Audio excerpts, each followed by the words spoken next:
Ditch that 9 to 5. It's time to feel. Mark Wahlberg. I'm 2 Beer Zach. Smash that subscribe before I smash you like I smashed that motherfucker. It's that 9 to 5 time to feel alive. This is Banned from Ringside. Tonight's on the Banned from Ringside podcast, we have the fallout from WWE Crown Jewel from New Japan Power Struggle, the Drew versus Angle match, your Survivor Series build-up, that and a whole bunch more tonight on the Banned from Ringside podcast. Wow. Getting better and better, right? It's like you're doing this for a living. Ditch that 9 to 5. It's time to feel alive. Hello, Marks, and welcome to the Banned from Ringside podcast. As always, I'm your host, Bill Vagey, a.k.a. Justin Beefer. And if you like the way you look that much, oh, baby, you should go and book yourself. And to my right, as always, we have 2 Beer Zach Bowman. What's going on, 2 Beer? I know, my mama don't like you and she likes everyone. So. Damn. And to his right, as always, we have Jason Cornelius Bell. What's going on, JCB? Allow us to bow our heads for the latest cracking of volume 80 of the Banned from Ringside podcast, chapter 3, verse 14, and the good smart saith, hashtag boo the heels. It is all good, baby. Shout out to my girl, Becky Balboa. Making a home here at the BFR studio, or at Shock City Studios for the BFR podcast. We have the Murray. What's going on, Murray? It's doing great. I like how you change that up just a little bit every time, kind of like yours. I'm trying to streamline it. You know, like I think last week I said Murray like 16 times in your introduction. Too, yeah. So I'm trying to shave it down to just 8 or 9 times. How Murray you doing? The Murray Man Murray sounds great, and I am great. Should I be plugging? Yeah, let's plug the YouTube channel that is coming soon from Banned from Ringside. So technically we're live right now, but I'm just testing the footage because I haven't gone live on YouTube yet. But we did sit back last Sunday when we were supposed to be doing the forehands of it, but unfortunately that got postponed. So we went back to the green screen and we did a bunch of fun little activities on there. So hopefully soon, I would say within the month or so, that will be ready to go and for all of you to enjoy. Yeah, we're looking forward to that. We are coming at you from the exquisite Shock City Studios in beautiful downtown, I guess, downtown adjacent St. Louis, Missouri. Am I the only one that likes it when it gets dark early? Like, Hell no, man. Shit. That's depressing as fuck. I guess I am. I like it because I'm a big advocate for going to bed early. Yeah, man. So, I just want to go to bed at like 7:30 or 8 every night. There's nothing better than going to bed. What's wrong with y'all, man? Y'all getting old or what? We got Sam the Mauler turning the knobs tonight. Mr. Perfect's in the house. And before we get too far into it, we got to get to that day one-ish sponsor, Soul Taco, baby. Soul Taco with that best Korean, Mexican fusion food that you didn't know you needed in your life if you've never had it. Trust me, you need it. They got places in the U-City Loop in St. Louis, Missouri. 2 food trucks driving around St. Louis, Missouri. They also got a place in Chesterfield, Missouri, Columbia, Missouri, Champaign, Illinois, Chicago, Illinois. Is there one I'm forgetting?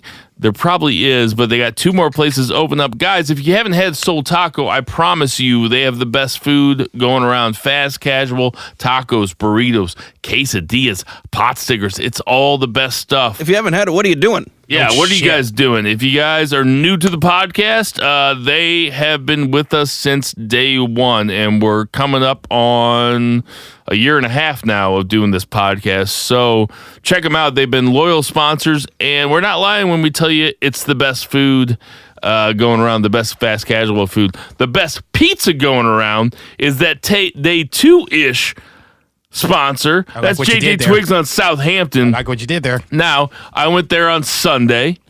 Here you go. Without us. No, but you guys got invited on Sunday. You just told us where you were going. You didn't invite us. Thank you. I was just getting ready to say. No, I said you guys should meet Listen, if I tell you guys where I'm going, if I say I'm going to JJ Twigs on Southampton, you guys... So if you say you're going to the bathroom, you gotta let me in there too? Sure. Did you guys really not take that as an invite? No. Hell no. That's ridiculous. I went up to JJ Twigs.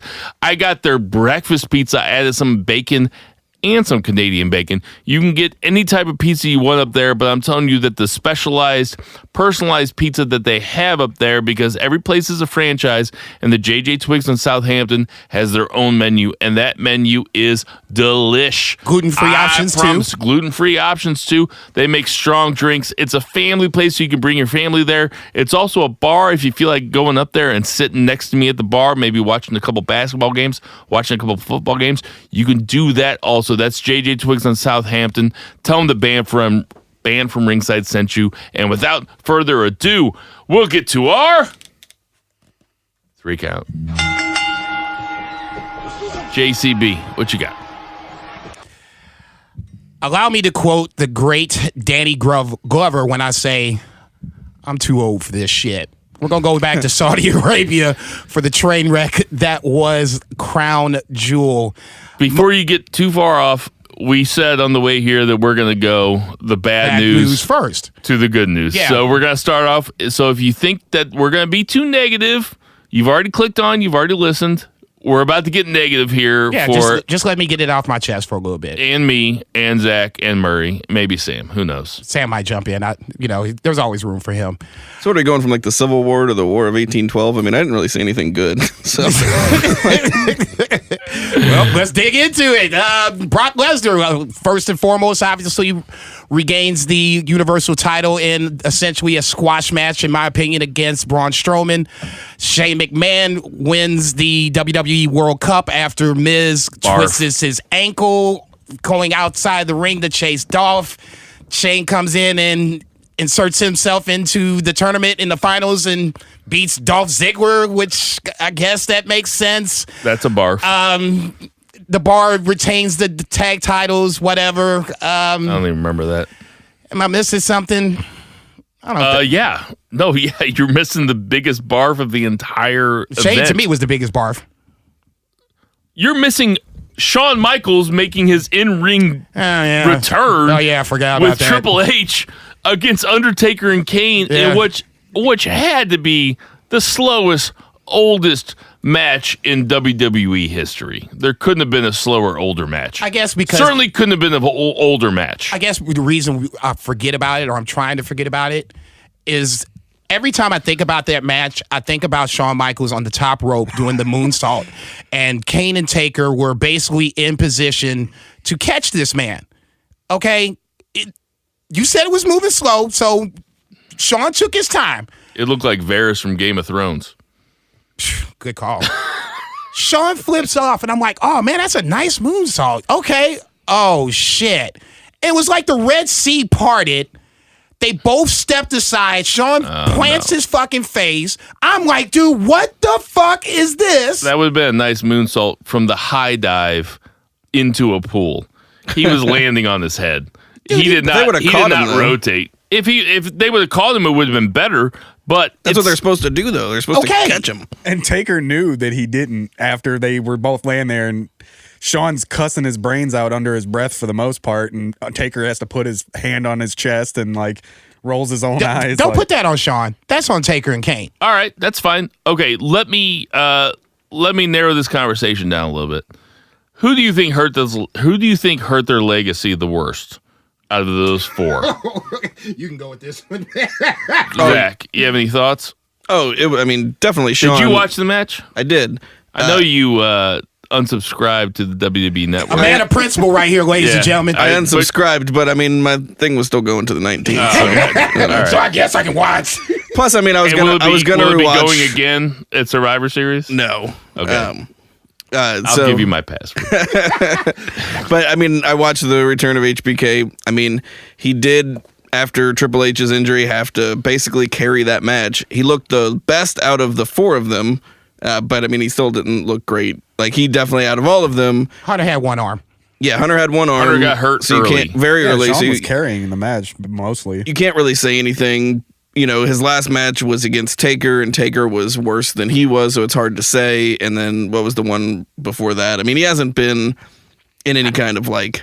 I know what I could say. I could say don't come back at all. Yeah. And then you won't have to carry a 28-minute... I don't know why it was so long.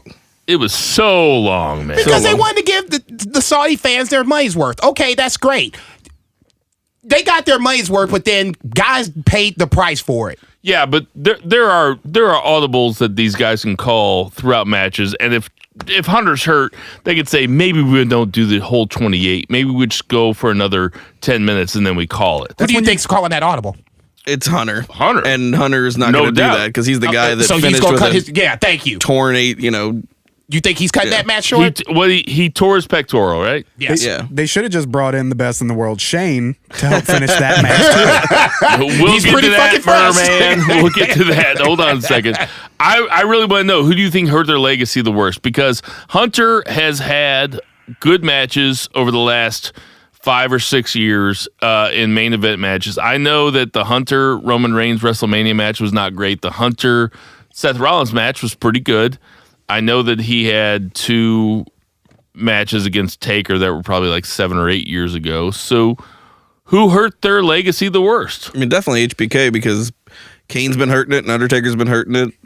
Same thing. Like, he had a lot more going for him coming back since he, was the one that said he wasn't going to all this time. And now that he was after 8 years, we all expected a lot from him. Now, granted, he didn't destroy the match, but he was the one with the most to lose as a performer in that match. That's exactly. I agree. I mean, I agree with that completely. Yeah, JCB? for sure. I was going to say the last match I remember Sean wrestling in, I was physically there, and it's one of the greatest. Phoenix? Yeah, it was easily one of the greatest moments of my wrestling life so far.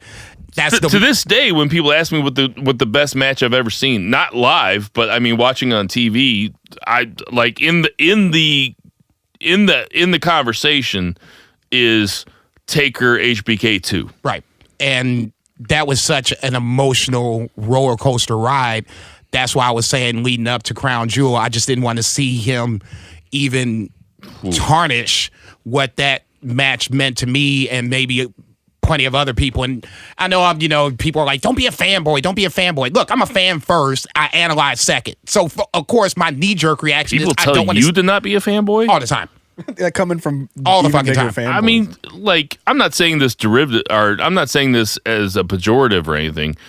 You're one of the most negative people on the WWE product that I know.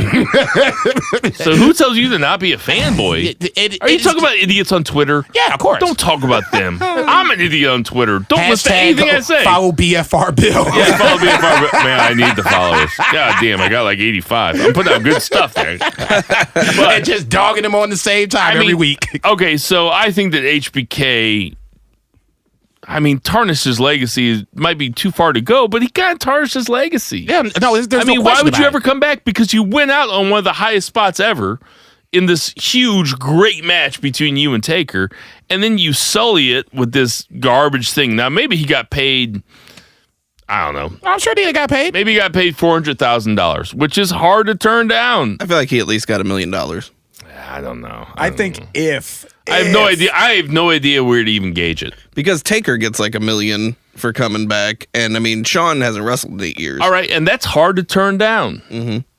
Like, no doubt. Like, he's a human. That's hard. That's money that's hard to turn down. got a lot of hip surgeries I to will, pay for. but if you're taking that much money, it's not really on you to be able to shape your legacy. Like, we're allowed to talk about your legacy if you're allowed to take that much money. And if you take that much money and put on a shit ass match like that, then you've tarnished your legacy.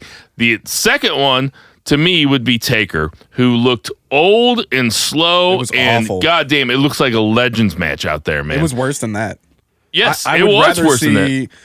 I would rather see the Sheik versus who's the what's that dude's name? That's Jim Duggan. I would rather see them go for an hour than to see Taker in the ring ever again. Because Taker was so good. I remember when Taker used to run the ropes as a 45-year-old, and he'd run those ropes harder than anybody you've ever seen, man. Those ropes would dip. And he'd do that like, over the top rope suicide dive, like he was the yeah, big there were man a couple that did all times. the, He's the Phenom. They don't call him the Phenom because his character. They call him the Phenom because he was so big and so agile for so long. so fucking athletic. Because the Phenom was not I might get killed on Twitter and Facebook for this, but I don't think he was called the Phenom until he got older. And I think he was called the Phenom because he was so athletic and so agile for being such a big guy at such an advanced age. And that whole period where it was like the ministry and the corporate ministry, like I told you, I was watching all the old SmackDowns again. That period of time, he was in his absolute prime. He looked amazing. He moved amazing. And that's probably one of the biggest reasons why people want to see him still, because they hope that he'll be able to work like that again.